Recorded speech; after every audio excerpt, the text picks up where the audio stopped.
बरादरीवाद बहुत चलता है ना कि हमारी बरादरी का है, हमारी कौम का है, कहीं झगड़ा हो रहा है तो देखेंगे भी नहीं कि किधर गलती गलत कौन है, यही करेंगे जिधर हमारा उधर हम।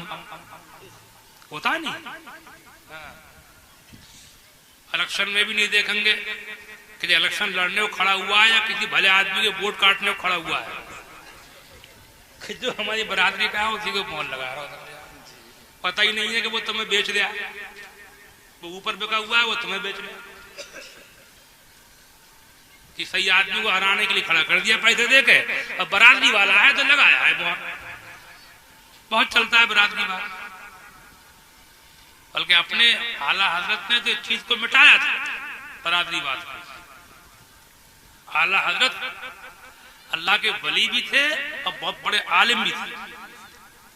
हाँ, एक मर्तबा किताब में लिखा है कि उनके यहाँ घर में कोई बाल बनाने वाले आते थे, कोई बरेली के। हालांकि किसी काम में थे, चारपाई आंगन में पड़ी थी, का इस चारपाई बैठ जाइए मैं भी आता हूँ। इतने में एक रिश्तेदार आ गए, कोई आलस के रिश्तेदार, पठान खां साहब बरेली के आ गए। आलस ने उनसे भी कह दिया कि आप भी चारपाई बैठ जाइए। उन्हें ये बुरा लगा कि मुझसे एक नाई के बराबर बैठने के लिए कैसे कह दिया। वो खां साहब थे और बड़े आदमी होंगे, क्योंकि आलस खुद भी मालदार जिम्मेदार थे ना, तो रिश्तेदारियां भी जिम्मेदारों मालदारों में होंगी, तो बदले कोई माने हुए खां साहब होंगे। वो उन्हें बहुत बुरा लगा कि एक नाई के पास मुझसे बैठने के लिए कह दिया। वो बैठे ही नहीं, तिनक के गुस्से में चले गए। फिर बहुत दिनों तक मिलने ही नहीं आए। हालांकि एक बार घर वालों में बैठे हुए बातें कर रहे थे कि फला साहब आते थे मुलाकात के लिए, अब बहुत दिनों से नहीं आए। घर वालों ने कहा कि हाँ आप तो बहुत दिनों से नहीं आए। का शायद इसलिए नहीं आए कि मैंने उनका नाम लिया जो बाल बनाने वाले थे, उनके बराबर बैठने के लिए कह दिया था, शायद इसलिए नहीं आए। कहाँ हो सकता है? तो फरमाते हैं कि ना आए, तवज्जो करो, फरमाते हैं ना आए, मुझे भी ऐसे घमंडी और मगरूर लोगों की कोई जरूरत नहीं है। ये फकीर एक नाई के पीछे एक बरेली का माना हुआ रिश्तेदार पठान छोड़ दिया, मचा। मुझे अपनी बरादरी नहीं दिखाना है कि मैं पठान हूं, मुझे ये दिखाना है कि मैं अल्लाह का बंदा हूं, मोहम्मद का गुलाम हूं।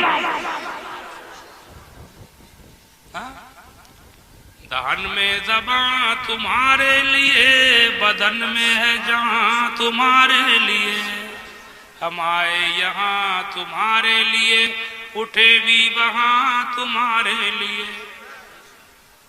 तो मेरा मतलब ये है कि बरादरीवाद पहले तो होना नहीं चाहिए, और है भी तो इस मौके पर क्यों भूल जाते हो कि तुम्हारी बरादरी का है, रिश्तेदार है, उसके पास खर्च करने को पैसे नहीं है, कैसे करेगा? और तुम्हारा अपना आदमी, तुम ढूंढते फिर रहे हो खपकोट की चौथाई वाला, और तुम्हारे रिश्तेदार को नींद नहीं आ रही है लौंडियों की वजह से, तुम्हारी बरादरी को रिश्तेदार को लौंडियों की वजह से रात को नींद नहीं आ रही है, और तुम ढूंढ रहे हो कि कोई मिल जाए मोटा। तो क्या मोहब्बत है? मैं मोहब्बत नहीं मानता। कहते हैं कि जिसकी जो जरूरत है, अगर तुमसे मोहब्बत है तो उसकी वो परेशानी दूर करो।